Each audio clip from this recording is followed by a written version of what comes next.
देख रहे हैं भारत 24, साथ में आपके शिखा ठाकुर। इस वक्त की बड़ी खबर, बीजेपी संगठन चुनाव से जुड़ी हुई बड़ी खबर मिल रही है। संसद सत्र खत्म होने के बाद तेज होगी प्रक्रिया। 4 से 5 दिनों में प्रदेश अध्यक्षों के नाम का ऐलान होगा। 18 से ज्यादा प्रदेश अध्यक्ष के नाम का ऐलान किया जाएगा। इसके बाद राष्ट्रीय अध्यक्ष के चयन की प्रक्रिया शुरू हो जाएगी। अगले हफ्ते शुरू हो सकती है राष्ट्रीय अध्यक्ष के चुनाव की प्रक्रिया। दूसरे या तीसरे हफ्ते तक मिल सकता है नया राष्ट्रीय अध्यक्ष।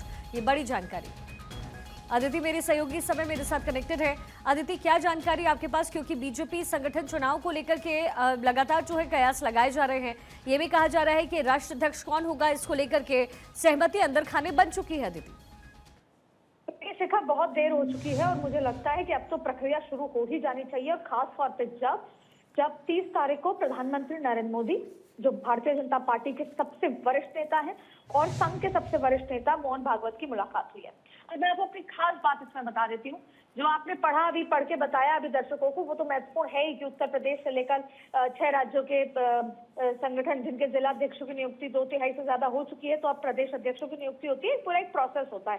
तो कांग्रेस में चुनाव होते हैं, यहाँ पर इस तरह का ये प्रोसेस होता है। अब आपको बता दें बेहद खास बात, देखिए सबसे महत्वपूर्ण बात ये है कि 20 जनवरी 2025 तब जो ये 2 साल का एक्सटेंशन मिला था लोकसभा चुनाव से पहले जेपी नड्डा को, वो 2 साल भी पूरे हो चुके हैं और वो 20 जनवरी को हो चुके थे। और अभी हम अप्रैल में खड़े।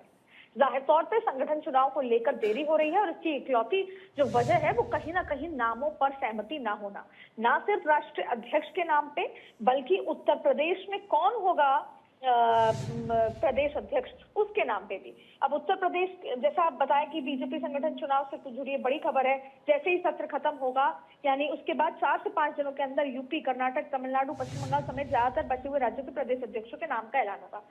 तो उसमें सबसे पहले मैंने आपको उत्तर प्रदेश का नाम लिया। अब उसमें योगी आदित्यनाथ स्वतंत्र देव सिंह को चाहते हैं, तो अमित शाह का खेमा किसी और को चाहता है। तो अगर हम कुछ नामों का इस तरह से जिक्र करें तो वो सबसे महत्वपूर्ण हो जाते हैं। जिस तरीके से आप देखिए कि अगर कुछ नाम, हरीश द्विवेदी अमित शाह का खेमा माना जा रहा है, लोधी चाहते हैं कि डीएल वर्मा हो, योगी आदित्यनाथ है, स्वतंत्र देव सिंह चाहते हैं। फिर इसमें रामशंकर कठेरिया का भी नाम है, राज्यसभा के एक सांसद है उनका भी नाम है, धर्मपाल का भी नाम है। तो तमाम ऐसे नाम है। तो सबसे ज्यादा महत्वपूर्ण बात यह है कि संभवतः इस बात की उम्मीद लगाई जा रही है कि जब 30 मिनट अकेले मोहन भागवत और प्रधानमंत्री नरेंद्र मोदी मिले तो राजनीतिक मुद्दों पर चर्चा हुई ही होगी। मैं आपको ठीक लेके चलती हूँ।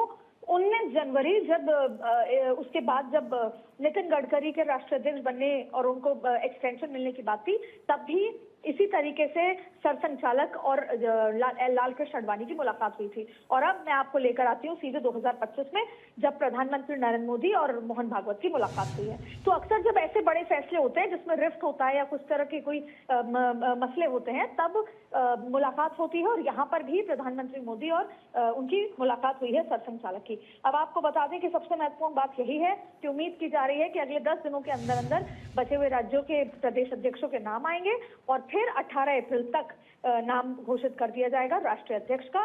उम्मीद की जा रही है कि अब इस बार सहमति, दोनों वरिष्ठ नेताओं के मिलने के बाद सहमति। अच्छा अदिति, अगर मैं आपसे पूछूं कि कौन से वो 3 नाम है कम से कम जो इस समय चर्चा का विषय बने हुए हैं?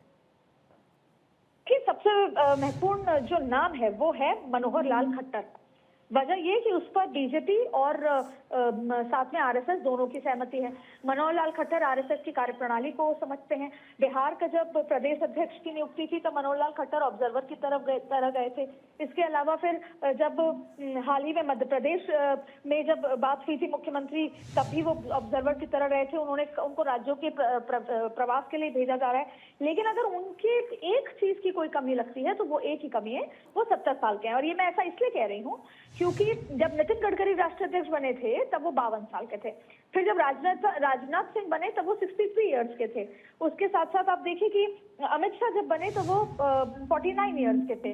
तो इस तरीके से, और फिर जेपी नड्डा भी यंग थे। तो ऐसे में 70 साल की उम्र की एक कैपिंग, एक यही जो है वो उस तरह से हो सकता है। इसके अलावा देखिए धर्मेंद्र प्रधान का जिक्र आ रहा है। धर्मेंद्र प्रधान का नाम है, संगठनात्मक शक्तियां हैं, जहां जाते हैं वहां चुनाव जिता कर लाते हैं।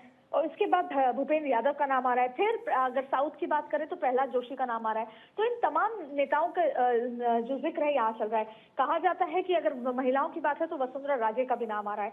तो इन तमाम नामों की बात है, लेकिन अगर रेस में सबसे आगे आप दो नाम को बात करें तो वो है धर्मेंद्र प्रधान और मनोहर लाल खट्टर। ऐसे में जहां पर ओबीसी और दलित की राजनीति देश भर में हो रही है, वहां पर आप देखिए कि नाम ब्राह्मण भी आ रहा है जो कि साउथ से हैं, प्रहलाद जोशी। तो जाहिर तौर पे इसको लेकर क्योंकि किसी स्तर पर उस तरह से समन्वय नहीं बैठ पाया, इसलिए खुद प्रधानमंत्री नरेंद्र मोदी और मोहन भागवत की मुलाकात, और भले ही वो बंद कमरे में मुलाकात हुई है, उन दोनों के अलावा इस बारे में किसी को नहीं पता कि क्या बात हुई है, लेकिन ये तय माना जा रहा है कि जब किसी मुलाकात हुई है तो राजनीतिक मसलों पर जरूर मुलाकात है। क्योंकि लंबे समय से इतनी देरी होने के बाद भी, जैसा मैंने आपको बताया कि 20 जनवरी 2025 को कार्यकाल 6 एक्सटेंशन उनको खत्म हो चुका है, अभी भी एक्स्ट्रा चल रहे हैं। तो जाहिर तौर पे दोनों की मुलाकात में राजनीतिक, खास तौर पे उत्तर प्रदेश के प्रदेश अध्यक्ष और राष्ट्रीय अध्यक्ष दोनों के नाम पर चर्चा हुई होगी, और यही वजह है कि अगले 10 दिन में ये 6 प्रदेशों के नामों की अध्यक्षों की घोषणा होगी और फिर राष्ट्रीय अध्यक्ष की